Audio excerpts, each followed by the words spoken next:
اب انشاءاللہ 26ویں پارے کا خلاصہ آپ کے سامنے بیان کریں گے۔ 26ویں پارے کی ابتدا سورہ احقاف سے ہوتی ہے۔ احقاف یہ مکی صورت ہے، اس میں 35 آیات اور 4 رکوع ہیں۔ اس صورت کا موضوع بھی دوسری مکی صورتوں کی طرح تینوں اسلامی عقائد کے اس بات پر کا تذکرہ کرتی ہے۔ صورت کی ابتدا ہوتی ہے قرآن کریم کی حقانیت سے، توحید اور حشر کے دلائل سے، اور ان بتوں کی مذمت سے جنہیں مشرکوں نے معبود بنا رکھا تھا، حالانکہ وہ نہ سنتے تھے نہ دیکھتے تھے، نہ نفع اور نقصان ان کے اختیار میں تھا، اور نہ ہی وہ پرستش کرنے والوں کی دعائیں قبول کرتے تھے۔ اس کے علاوہ جو سورہ احقاف میں مضامین بیان ہوئے ہیں، ان میں سے ایک یہ ہے کہ مشرکین کے سامنے جب قرآن پڑھا جاتا تھا تو وہ اس پر مختلف شبہات اور اعتراضات وارد کرتے تھے۔ وہ کبھی تو اسے سحر کہتے، کبھی آپ کا خود تراشیدہ کلام قرار دیتے، اور کبھی ایمان والوں کے بارے میں کہتے تھے کہ اگر ایمان کوئی اچھی چیز ہوتی تو یہ فقیر، غریب اور مزدور لوگ ایمان قبول کرنے میں ہم سے سبقت نہ لے جاتے۔ مشرکین کے اعتراضات ذکر کرنے کے بعد ان کے مثبت جوابات دیے گئے۔ سورہ احقاف ہمارے سامنے دو متضاد نمونے پیش کرتی ہے۔ پہلا نمونہ نیک بیٹے کا ہے جس کا دل نور ایمان سے منور ہے اور اس کے قدم جادہ شریعت پر مضبوطی سے جمے ہوئے ہیں۔ جب اس کے والدین اس کو پال پوس کر جوان کر دیتے ہیں، وہ جسمانی اور عقلی اعتبار سے حد کمال کو پہنچ جاتا ہے، تو وہ اللہ سے 3 دعائیں کرتا ہے۔ پہلی دعا یہ کرتا ہے، اے اللہ مجھے نعمتوں کا شکر ادا کرنے کی توفیق عطا فرما۔ دوسرا دعا یہ کرتا ہے، ایسے اعمال کرنا میرے لیے آسان کر دے جن سے تو راضی ہو جائے۔ اور تیسری دعا یہ کرتا ہے کہ میری اولاد کو نیک بنا دے۔ ایسی اولاد کے لیے اللہ کی طرف سے جنت کا وعدہ ہے۔ اور دوسرا نمونہ قرآن مجید شقی اور نافرمان بیٹے کا پیش کرتا ہے جس کے والدین اسے ایمان قبول کرنے کی دعوت دیتے ہیں،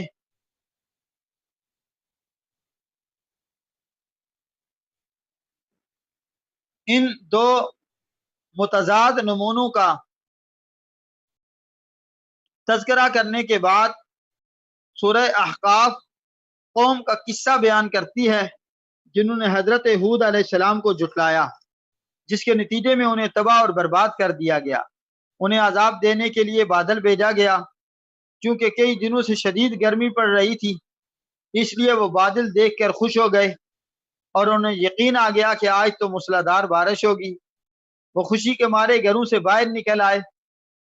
اس بادل کے نمودار ہوتے ہی تیز اور طوفانی ہوا چلنے لگی۔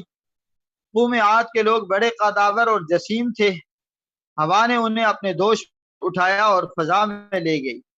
یوں محسوس ہوتا تھا کہ کیڑے مکوڑے اڑ رہے ہیں، پھر انہیں زمین پر پٹخ دیا۔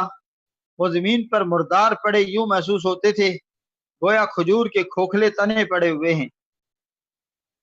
قوم عاد کا واقعہ سنا کر اہل مکہ کو ڈرایا گیا کہ تم ان سے زیادہ طاقتور نہیں ہو، اگر تم سرکشی اختیار کرو گے تو تمہیں بھی عذاب الہی کی لپیٹ میں لایا جائے گا۔ سورت کے اختتام پر بتایا گیا کہ جو اللہ ارض و سما کو پیدا کرنے پر قادر ہے وہ مردوں کو بھی زندہ کر سکتا ہے۔ اور آخری آیت میں حضور صلی اللہ علیہ وسلم کو حکم دیا گیا کہ آپ اولو العزم انبیاء کی طرح صبر کریں، اور صبر کا انجام ہمیشہ اچھا ہی ہوتا ہے۔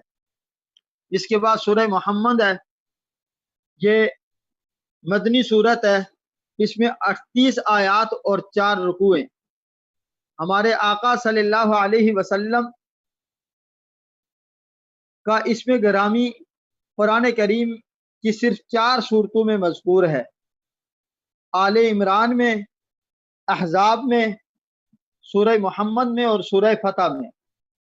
ان 4 مواقع کے علاوہ باقی تمام مقامات پر آپ صلی اللہ علیہ وسلم کی کوئی نہ کوئی صفت بیان ہوئی ہے۔ اس سورت کو سورت القتال بھی کہا جاتا ہے کیونکہ اس میں کفار کے ساتھ قتال کے احکام کا بیان ہے۔ اس سورت کا موضوع حقیقت میں جہاد و قتال ہے۔ سورت کی ابتدا میں کفار اور مومنین کے درمیان فرق بتایا گیا کفار باطل کی اتباع کرتے ہیں اور اہل ایمان حق کی اتباع کرتے ہیں۔ جب انسانوں میں ان دو گروہوں کا وجود ہوگا تو ان کے درمیان کشمکش بھی ہوگی، ٹکراؤ بھی ہوگا، معرکہ کارزار بھی گرم ہوگا۔ اس لیے فرمایا گیا کہ تم جب کافروں سے ٹکراؤ تو ان کی گردیں اڑا دو، یہاں تک کہ جب ان کو خوب قتل کر چکو تو جو باقی بچے انہیں مضبوطی سے قید کر لو۔ ان قیدیوں کو بطور احسان بھی آزاد کیا جا سکتا ہے اور فدیہ لے کر بھی چھوڑا جا سکتا ہے۔ تیسری صورت یہ بیان فرمائی کہ اپنے قیدیوں کے ساتھ تبادلہ کر لیا جائے، اور چوتھی امکانی صورت یہ بھی بتائی کہ انہیں غلام اور لونڈی بنا لیا جائے، لیکن قیدیوں کو لونڈی اور غلام بنانے کی اجازت پہلے زمانے کے اندر تھی، اب آج کے دور میں ایسا تصور نہیں ہے۔ ہاں، اگر دوبارہ کوئی ایسا ماحول پیدا ہو جائے تو پھر غلام اور لانڈی بنانا جائز ہو جائے گا۔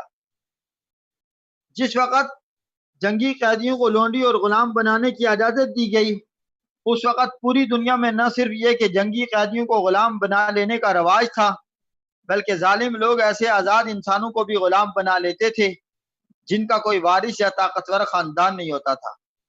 یہ مظلوم طبقہ کسی بھی قسم کے انسانی حقوق سے محروم تھا۔ اسلام نے ان کے حقوق متعین کیے، انہیں آزادی دی اور ان کے خون کو حرمت بخشی۔ یہ اسلام کے حقوق دینے ہی کا نتیجہ تھا کہ تاریخ اسلام میں ایسے بے شمار غلاموں کا تذکرہ ملتا ہے جن میں کوئی مفسر تھا اور کوئی محدث، کوئی فاتح اور کوئی وزیر اور فرمانروا۔ مسلمانوں نے کبھی بھی ان کی سابقہ غلامی کی وجہ سے انہیں حقارت کی نظر سے نہیں دیکھا۔ صدقہ خیرات کے دوسرے مصارف کی طرح مسلمانوں نے ایک اہم مصرف غلاموں کے ساتھ تعاون اور انہیں خرید کر آزاد کرنے کا بھی طے کر رکھا تھا۔ قرون اولیٰ کے مسلمان گردنوں کو آزاد کرنے اور کرانے میں کتنی دلچسپی رکھتے تھے، اس کا اندازہ اس روایت سے ہوتا ہے جس کے مطابق حضور صلی اللہ علیہ وسلم کے صرف ایک صحابی حضرت عبد الرحمن بن عوف رضی اللہ تعالی عنہ نے 30,000 غلام خرید کر آزاد کیے۔ یہ صورت بتاتی ہے اگر مسلمان اللہ کے دین پر استقامت دکھائیں گے اور ان کی نصرت کے لیے اٹھ کھڑے ہوں گے تو اللہ ان کی مدد کرے گا اور انہیں ثابت قدم رکھے گا۔ اللہ نے اس جنت کی ایک جھلک بھی اس صورت میں بیان فرمائی ہے۔ فرمایا جس کا ایمان والوں سے جس جنت کا وعدہ کیا گیا ہے اس میں ایک نہر جو ہے فیہا من ماء غیر آسن، میٹھے پانی کی ہے، وانہار من لبن لم یتغیر طعمہ، اور ایک جو ہے وہ میٹھے پانی کی ہے، ایک نہر شراب کی ہے اور ایک نہر دودھ کی ہے اور ایک نہر شہد کی ہے۔ یہ اللہ رب العزت اہل ایمان کو ان نہروں سے مستفید ہونے کی توفیق عطا فرمائیں گے۔ اللہ پاک نے اس جنت کی ایک جھلک بھی اس صورت میں بیان کیا جس کا ایمان والوں سے وعدہ کیا گیا ہے، اور پھر اگلی آیات میں ایمان والوں کے مقابلے میں منافقوں کا حال بھی بتایا گیا۔ آیات قتال سن کر ایمان والوں کی قوت ایمانی میں اضافہ ہو جاتا ہے، جبکہ منافقوں پر موت کی سی کیفیت طاری ہو جاتی ہے۔ جہاد و قتال اور انفاق فی سبیل اللہ کی ترغیب دیتے ہوئے آخر میں گویا وعید کے انداز میں کہا گیا اگر تم منہ پھیرو گے تو وہ تمہاری جگہ اور لوگوں کو لے آئے گا، اور تمہاری طرح وہ لوگ نہیں ہوں گے بلکہ وہ اللہ کے دین پر عمل کرنے والے لوگ ہوں گے۔ اس کے بعد سورہ فتح ہے، یہ مدنی صورت ہے، اس میں 29 آیات اور 4 رکوع ہیں۔ یہ صورت اس وقت نازل ہوئی جب حضور صلی اللہ علیہ وسلم حدیبیہ سے واپس تشریف لا رہے تھے۔ امام بخاری رحمۃ اللہ علیہ نے اور امام ترمذی نے حضرت عمر بن خطاب رضی اللہ تعالی عنہ سے یہ روایت نقل کی ہے کہ حضور صلی اللہ علیہ وسلم نے فرمایا آج شام مجھ پر ایسی صورت نازل ہوئی ہے جو مجھے دنیا اور مافیا سے بھی زیادہ محبوب ہے۔ پھر آپ صلی اللہ علیہ وسلم نے سورہ فتح کی ابتدائی آیات کا کچھ حصہ تلاوت کیا اس صورت کے مضامین آسانی کے ساتھ سمجھنے کے لیے مناسب معلوم ہوتا ہے کہ پہلے صلح حدیبیہ کا واقعہ اور بیعت رضوان کا واقعہ اختصار کے ساتھ آپ کے سامنے ذکر کیا جائے۔ ہوا یوں کہ حضور صلی اللہ علیہ وسلم نے مدینہ منورہ میں خواب دیکھا کہ ہم مکہ میں داخل ہوئے اور بیت اللہ کا طواف کیا۔ جب آپ نے صحابہ کرام کے سامنے یہ خواب بیان کیا تو انہیں بے حد خوشی ہوئی، کیونکہ وہ جانتے تھے کہ نبی کا خواب برحق ہوتا ہے۔ حضور صلی اللہ علیہ وسلم ذوالقعدہ 6 ہجری میں 1400 یا 1500 صحابہ کرام کے ساتھ عمرہ کی نیت سے مدینہ منورہ سے روانہ ہوئے۔ جب آپ مکہ اور مدینے کے درمیان پہنچے تو آپ کو بشر بن سفیان نے اطلاع دی کہ مکے والے آپ کی روانگی کی اطلاع پا کر باقاعدہ جنگ کی تیاری کر رہے ہیں۔ چنانچہ آپ نے حضرت عثمان بن عفان رضی اللہ تعالیٰ عنہ کو قاصد بنا کر بھیجا تاکہ وہ مکہ والوں کو سمجھائیں کہ ہم جنگ کی نیت سے نہیں آئے، ہمارا مقصد عمرہ اور زیارت کے سوا کچھ نہیں ہے۔ حضرت عثمان رضی اللہ تعالیٰ عنہ کے بارے میں یہ افواہ پھیل گئی کہ انہیں شہید کر دیا گیا۔ آپ صلی اللہ علیہ وسلم نے درخت کے نیچے بیٹھ کر اپنے اصحاب سے عدم فرار پر بیعت لی۔ اس بیعت کو بیعت رضوان کہا جاتا ہے، کیونکہ یہ تمام شرکاء بیعت کے بارے میں اللہ نے یہ فرمایا ہے کہ میں ان سے راضی ہو گیا ہوں۔ یہ افواہ بعد میں جھوٹی ثابت ہوئی۔ پھر مذاکرات کا سلسلہ شروع ہوا۔ قریش کی طرف سے سہیل بن عمرو آئے، بات چیت ہوتی رہی، بالآخر معاہدہ صلح ہو گیا، جس کے مطابق دونوں فریق 10 سال تک آپس میں امن و امان سے رہنے اور جنگ نہ کرنے پر متفق ہو گئے۔ اس معاہدہ کی بات شکوں سے بظاہر مسلمانوں کی کمزوری ثابت ہوتی تھی، لیکن اللہ رب العزت نے اسے فتح مبین قرار دیا۔ انا فتحنا لک فتحا مبینا۔ اور اس صلح کا فتح مبین ہونا اس وقت بعض مسلمانوں کی سمجھ میں نہیں آ رہا تھا، لیکن بعد کے حالات نے ثابت کر دیا کہ واقعہ یہ فتح مبین تھی، اور ابتدائی اسلام سے لے کر اب تک مسلمانوں کو اس سے بڑی فتح حاصل نہیں ہوئی، جس کا اندازہ اس بات سے لگایا جا سکتا ہے کہ حدیبیہ میں مسلمانوں کی تعداد کم و بیش 1400 تک تھی۔ پھر جب کہ صرف 2 سال کے بعد جب 8 ہجری میں مکہ فتح ہوا تو حضور صلی اللہ علیہ وسلم کے زیر قیادت مجاہدین کی تعداد، لشکر مجاہدین کی تعداد 10,000 تھی۔ یہ انقلاب معاہدہ امن کی وجہ سے برپا ہوا، کہاں 1400 اور کہاں 10,000۔ جب مصالحت کے بعد مشرکین نے مسلمانوں کے ساتھ میل جول اور معاملات شروع کیے تو مسلمانوں کے کردار کی پختگی، زبان کی سچائی اور دامن کی عفت اور عصمت اور معاملات کی صفائی نے مشرکوں کو یہ سوچنے پر مجبور کر دیا کہ آخر وہ کون سی قوت اور طاقت ہے مخفی اعتبار سے جس نے کل کے شرابیوں اور راہزانوں کو زائد و پارسا بنا دیا ہے۔ ظاہر ہے کہ یہ قوت صرف ایمان کی تھی۔ اس حقیقت کو سمجھ لینے کے بعد ان کی گردنیں خود بخود ایمان کے سامنے جھک گئی۔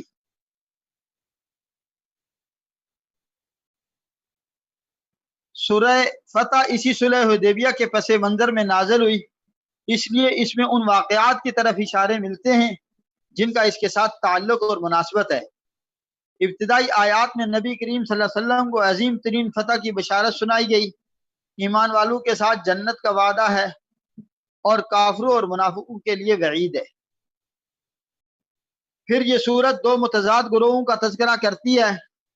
پہلا گروہ ان مخلص اہل ایمان کا ہے جنہوں نے وطن سے دور اور غیر مسلح ہونے کے باوجود ہر چے باد کہتے ہوئے اللہ کے محبوب صلی اللہ علیہ وسلم کے مبارک ہاتھ پر بیعت جہاد کی اور یہ عہد کیا کہ آپ کی قیادت میں فتح یا شہادت تک قتال کریں گے اور میدان جنگ سے رائے فرار اختیار نہیں کریں گے۔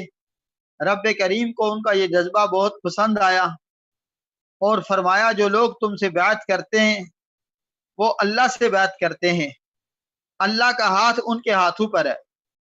یہ وہ اتنی بڑی خوشخبری تھی اہل ایمان کے لیے کہ اللہ رب العزت نے ان سب کے لیے اپنی رضا کا اعلان فرمایا اور فرمایا لقد رضی اللہ عن المؤمنین اذ یبایعونک تحت الشجرہ فعلم ما فی قلوبہم فانزل السکینۃ علیہم واثابہم فتحا قریبا۔ دوسرا گروہ جو ان آیات میں بیان کیا گیا وہ ان منافقوں کا تھا جو حدیبیہ میں سے آپ کے ساتھ نہیں گئے تھے، اور ان کا باطل گمان یہ تھا کہ حضور صلی اللہ علیہ وسلم اور آپ کے ساتھ جانے والے مسلمان مکہ سے زندہ سلامت واپس نہیں آ سکیں گے۔ اللہ نے ان منافقین کے بارے میں اپنے نبی کو پیشگی اطلاع دے دی کہ جب آپ واپس جائیں گے تو یہ اپنے پیچھے رہ جانے کے بارے میں حضور صلی اللہ علیہ وسلم سے جھوٹے عذر پیش کریں گے۔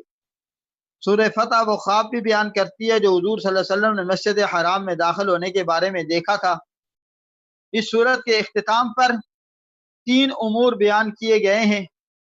پہلا یہ کہ اللہ نے محمد صلی اللہ علیہ وسلم کو ہدایت اور دین حق دے کر اس لیے بھیجا تاکہ آپ اسے سارے ادیان پر غالب کر دیں، اور انشاءاللہ قیامت سے پہلے ایسا ہو کر رہے گا۔ دوسرے نمبر پر آپ کے صحابہ کی تعریف کی گئی کہ وہ کفار کے مقابلے میں بڑے سخت ہیں اور آپس میں بڑے مہربان ہیں، اور وہ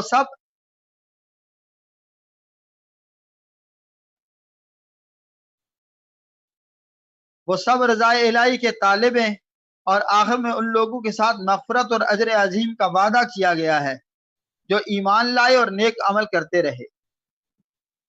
اس کے بعد سورہ حجرات ہے، یہ مدنی صورت ہے۔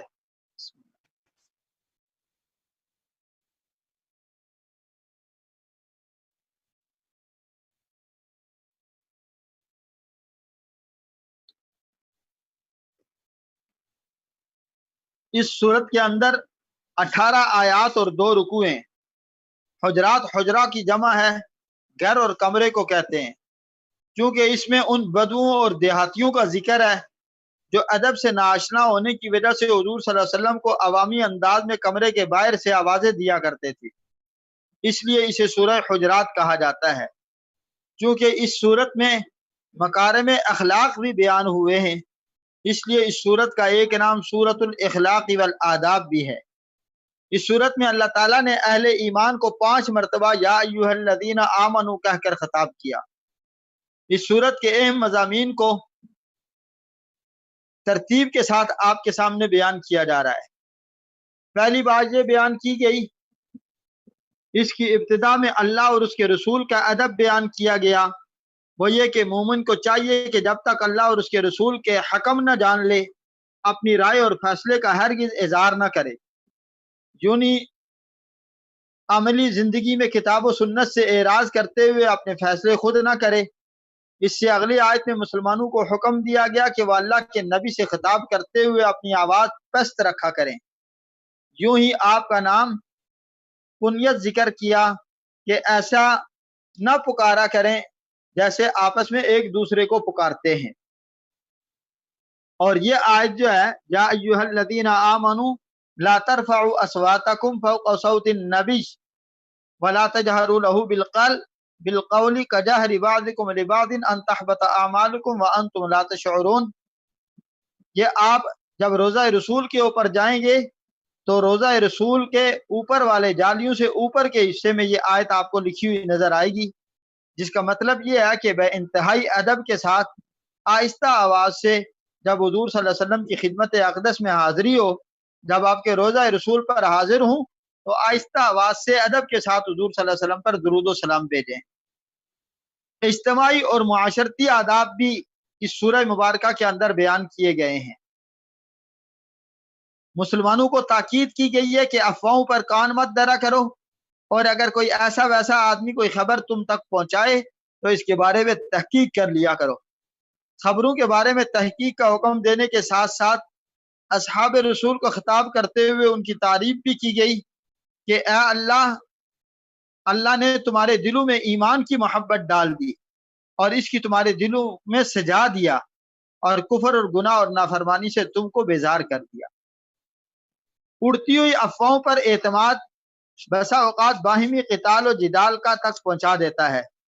اس لیے سمجھایا گیا کہ اگر مسلمانوں کے دو گروہ آپس میں برسر پیکار ہو جائیں تو ان کے درمیان صلح کرا دیا کرو، کیونکہ دنیا بھر کے مسلمان خواہ گورے ہوں یا کالے، امیر ہوں یا غریب، عربی ہوں یا اجمی، سب کے سب آپس میں بھائی بھائی ہیں۔ اس کے بعد دوسرے رکوع کے اندر 6 ایسی معاشرتی خرابیوں اور برائیوں کی نشاندہی کی گئی ہے جن کی وجہ سے باہمی تعلقات بھی متاثر ہوتے ہیں، اور ان میں مبتلا انسان اللہ کی نظر میں بھی اچھا شمار نہیں ہوتا۔ پہلی برائی جس سے منع کیا گیا وہ یہ ہے کہ ایک دوسرے کا مذاق اڑانا۔ عام طور پر ایک شخص دوسرے شخص کا مذاق اس وقت اڑاتا ہے جب وہ اسے حقیر اور اپنے آپ کو اس سے بہتر سمجھتا ہے۔ اس لیے فرمایا گیا کہ جن کے ساتھ تم تمسخر کر رہے ہو سکتا ہے وہ اللہ کی نظر میں تم سے بہتر ہو۔ دوسری برائی یہ ہے کہ ایک دوسرے پر عیب نہ لگاؤ، تانا نہ دو اور ذلیل و رسوا نہ کرو۔ تیسری برائی یہ بیان کی گئی کہ کسی کو برے لقب سے نہ پکارو، برے نام سے پکارنا یہ بھی بڑا گناہ ہے۔ چوتھی برائی یہ بیان کی گئی کہ کسی کے بارے میں بدگمانی نہ کرو، اللہ کے نبی نے بدگمانی کو بدترین جھوٹ قرار دیا ہے۔ اور پانچویں برائی یہ بیان کی گئی کہ مسلمانوں کے عیوب اور کمزوریوں کو تلاش کرنا اور ان کی ٹو میں لگے رہنا یہ چھوڑ دو، اس لیے کہ یہ اچھے کام نہیں ہے۔ حضرت ابو برزہ اسلمی رضی اللہ تعالیٰ عنہ سے روایت ہے کہ رسول اللہ صلی اللہ علیہ وسلم نے ہمارے سامنے خطبہ دیتے ہوئے ارشاد فرمایا، اے وہ لوگو کہ اپنی زبان سے تو ایمان لائے ہو مگر تمہارے دلوں میں ایمان داخل نہیں ہوا، تم مسلمانوں کے عیوب کی ٹو میں مت لگو، جو ایسا کرے گا اللہ تعالیٰ گھر کے اندر اس کو رسوا فرما دے گا۔ چھٹی معاشرتی برائی کا جس ان آیات میں منع فرمایا گیا وہ یہ ہے کہ ایک دوسرے کی غیبت نہ کرو۔ غیبت کرنے کو اللہ تعالیٰ نے مردہ بھائی کا گوشت کھانے سے تشبیہ دی ہے۔ غیبت کرنے کی اللہ تعالیٰ نے ایسی مثال بیان فرمائی جس سے ہر سلیم الطبع انسان نفرت کرتا ہے۔ فرمایا غیبت کرنے والا کسی جانور کا نہیں بلکہ انسان کا گوشت کھاتا ہے۔ دوسرا یہ کہ جس انسان کا گوشت یہ کھا رہا ہے وہ کوئی غیر نہیں بلکہ اس کا اپنا سگا بھائی ہے۔ اور تیسرا یہ کہ وہ گوشت کسی زندہ کا نہیں بلکہ مردے کا ہے۔ باہمی تعلقات کی خرابی کا ایک بڑا سبب حسب نسب اور مال و دولت پر فخر اور غرور بھی ہوتا ہے۔ اس لیے سورہ حجرات میں اس کی بھی جڑ کاٹ دی گئی اور واضح کر دیا گیا کہ قوم، قبیلہ، ذات پات اور رنگ و نسل جیسی غیر اختیاری چیزوں میں سے کوئی چیز بھی انسان کو اللہ کے ہاں مکرم اور محبوب نہیں بناتی۔ اللہ کے ہاں عزت کا معیار صرف تقویٰ ہے، یعنی ہر قسم کے شرک اور حرام سے بچنا اور اللہ اور اس کے رسول کی اطاعت کرنا۔ حدیث میں آتا ہے کہ آپ صلی اللہ علیہ وسلم نے فرمایا، اے لوگو بے شک اللہ تعالیٰ نے تم سے زمانہ جاہلیت کی آر اور آبا پر تفاخر کو ختم کر دیا ہے۔ لوگ بس دو ہی قسم کے ہیں، کچھ لوگ وہ ہیں جو نیک متقی اور اللہ تعالیٰ کے معزز ہیں، اور کچھ لوگ وہ ہیں جو اللہ کی نظر میں شقی اور ذلیل ہیں۔ اللہ پاک کا ارشاد ہے، بے شک اللہ کے نزدیک تم میں سے زیادہ معزز وہ ہے جو زیادہ تقوی والا ہے۔ ان اکرمکم عند اللہ اتقاکم۔ آخری آیت میں بتایا گیا کہ صرف لفظی اور ظاہری ایمان کا اعتبار نہیں بلکہ اللہ کے ہاں اس ایمان کا اعتبار ہے جو دلوں میں پیوست ہو جائے اور مومن کو اللہ کی راہ میں جان اور مال کی قربانی پر آمادہ کر دے۔ اس کے بعد سورہ قاف ہے، یہ مکی صورت ہے، اس میں 45 آیات اور 4 رکوع ہیں۔ یہ صورت اسلام کے بنیادی عقائد پر مشتمل ہے۔ اسے عام طور پر آپ صلی اللہ علیہ وسلم جمعے اور عیدین جیسے بڑے اجتماعات میں پڑھا کرتے تھے۔ اس صورت کی ابتدا میں قرآن مجید کی قسم کھائی گئی اور قسم کا جواب محذوف ہے جو کلام میں مذکور نہیں، اور وہ ہے لیبعثن۔ یہ صورت بتاتی ہے کہ مشرکین کو دوسری زندگی اور انہی میں سے ایک انسان کے نبی بننے کا بڑا تعجب ہوتا ہے، حالانکہ محسوسات کی اس دنیا میں ایسے عجائبات اور مخلوق کی کوئی کمی نہیں جن میں غور و فکر کر کے انسان اللہ کی بے پناہ قدرت کا ادراک کر سکتا ہے۔ ان سے پہلے قوم نوح، قوم سمود، قوم عاد اور قوم لوط اور قوم فرعون اور قوم شعیب بھی انہی طرح کی تکذیب کا راستہ اختیار کر کے ہلاکت سے دوچار ہو چکے ہیں۔ یہ صورت انسان کو اس کی مسئولیت کا احساس دلاتی ہے کہ انسان کے دل میں جو وساوس اور خیالات ہیں ان کا تک کا اللہ کو علم ہے، اور اس کے ساتھ 2 فرشتے مقرر ہیں جو ان کے اعمال اور اقوال کی نگرانی کرتے ہیں۔ جب موت آئے گی تو وہ انسان کے اعمال ناموں کو لپیٹ دیں گے اور پھر اسے میدان حشر میں اپنے اعمال کے حساب کتاب دینا ہوگا۔ سورت کے اختتام پر حضور صلی اللہ علیہ وسلم کو مشرکین کی بےہودہ گوئی پر صبر کی تلقین اور صبح اور شام اللہ تعالیٰ کی تسبیح اور عبادت کی تلقین کی گئی۔ آخری آیت میں فرمایا گیا، یہ لوگ جو کچھ کہتے ہیں ہمیں خوب معلوم ہے، اور تم ان پر زبردستی کرنے والے نہیں ہو جو ہمارے عذاب کی وعید سے ڈرے، اسے قرآن سے نصیحت حاصل کرتے رہو۔ اس کے بعد سورہ زاریات ہے، اور سورہ زاریات کا جو حصہ 26ویں پارے کے اندر موجود ہے، اس صورت میں 60 آیات اور 3 رکوع ہیں۔ اس صورت کے آغاز میں 4 قسم کی ہواؤں کی قسم کھا کر اللہ فرماتے ہیں، جس چیز کا تم سے وعدہ کیا جاتا ہے وہ سچ ہے اور انصاف کا دن ضرور واقع ہوگا۔ پھر آسمان کی قسم کھا کر فرمایا، تم ایک متناقض بات پہ پڑے ہوئے ہو، کل کے کافر ہوں یا آج کے کافر، یہ سب کسی ایک بات پر متفق نہیں۔ قیامت کے بارے میں قرآن اور صاحب قرآن کے بارے میں ان کے اقوال مختلف ہیں۔ پھر یہ صورت نیک لوگوں کا انجام اور ان کی اعلیٰ صفات بتاتی ہے کہ وہ نیک اعمال کرتے ہیں، راتوں کو کم سوتے ہیں، سحر کے وقت توبہ اور استغفار کرتے ہیں، ان کے اموال میں مانگنے والوں اور نہ مانگنے والوں کا حق ہوتا ہے۔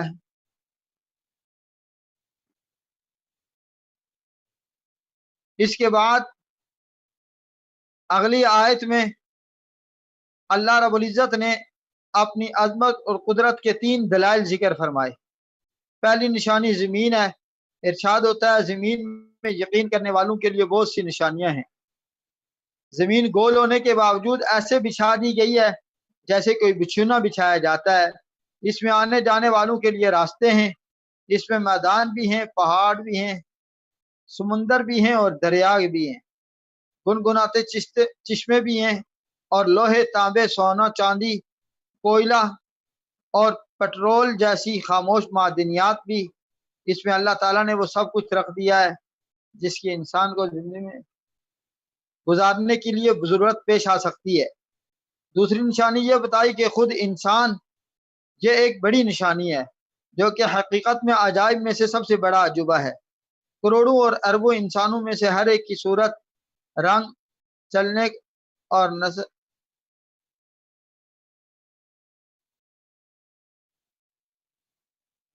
اگلی آیات میں بتایا گیا کہ دوسری نشانی خود انسان ہے، جو ہزاروں نہیں، لاکھوں نہیں، کروڑوں اور اربوں انسانوں میں سے ہر ایک کی صورت کو اللہ پاک نے بالکل دوسرے سے مختلف بنایا ہوا ہے۔ یہ ساری چیزیں انسان کو سننے، دیکھنے، بولنے اور سوچنے پر مجبور کرتی ہیں کہ اللہ رب العزت نے ایک ایسا نظام اور اعصاب کا ایک ایسا باریک اور محکم نظام بنا دیا ہے جن کے مقابلے جدید سے جدید ترین آٹومیٹک آلات بھی نہیں کر سکتے۔ پھر اللہ رب العزت نے اگلی آیت میں فرمایا کہ خود تمہارے نفوس میں بھی نشانیاں ہیں، کیا تم دیکھتے نہیں ہو؟ وفی انفسکم افلا تبصرون۔ حضرت قتادہ فرماتے ہیں جو شخص اپنی تخلیق کے بارے میں غور و فکر کرے گا وہ جان لے گا کہ اسے پیدا کیا گیا ہے اور اس کے جوڑ اعضاء عبادت کے لیے نرم ہو جائیں گے۔ تیسری نشانی یہ بتائی گئی کہ تمہارا رزق اور جس چیز کا تم سے وعدہ کیا گیا ہے، وفی السماء رزقکم وما توعدون، یہ آسمان میں ہے۔ انسان کی زندگی اور اسباب زندگی کی فراہمی کا بہت زیادہ انحصار آسمان پر ہے، یعنی آسمان سے بارش برستی ہے جس سے زمین پر بسنے اور اگنے والی ہر چیز کو بشمول انسان زندگی حاصل ہوتی ہے۔ اگر سورج طلوع نہ ہو تو نہ کوئی کھیتی اگے، نہ کوئی جانور دودھ دے۔ ثابت ہوا کہ انسان، یہ بات ثابت ہوتی ہے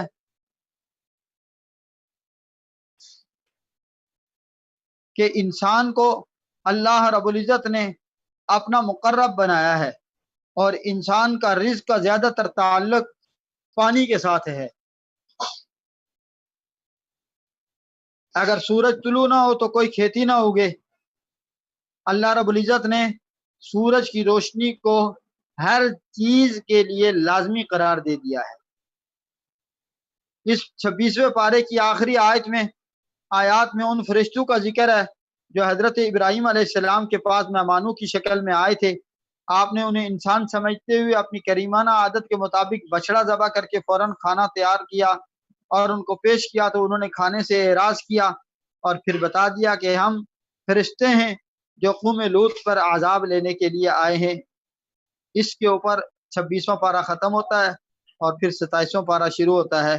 دعا فرمائیں اللہ رب العزت جو کچھ کہا سنا گیا ہمیں اس کے اوپر عمل کرنے کی توفیق عطا فرمائے۔ آپ حضرات نے آج 2 پارے بڑی تفصیل کے ساتھ سنے اور بڑی دیر تک اس گفتگو کو سنتے رہے۔ اللہ رب العزت اس کے بدلے میں آپ کو اپنی رضا نصیب فرمائے۔ انشاءاللہ حدیث کا جو سلسلہ ہے وہ آپ کے سامنے انشاءاللہ کل بیان کر دیا جائے گا۔ اللہ رب العزت ہمیں عمل کرنے کی توفیق عطا فرمائے۔ آمین۔ جزاک اللہ مولانا صاحب۔ انشاءاللہ 27ویں پارے کے ساتھ کل ملاقات ہوتی ہے آپ سے انشاءاللہ بہت بہت السلام شکریہ، علیکم۔ جزاک اللہ۔ وعلیکم السلام ورحمۃ اللہ۔ پورے گھنٹہ ہوا۔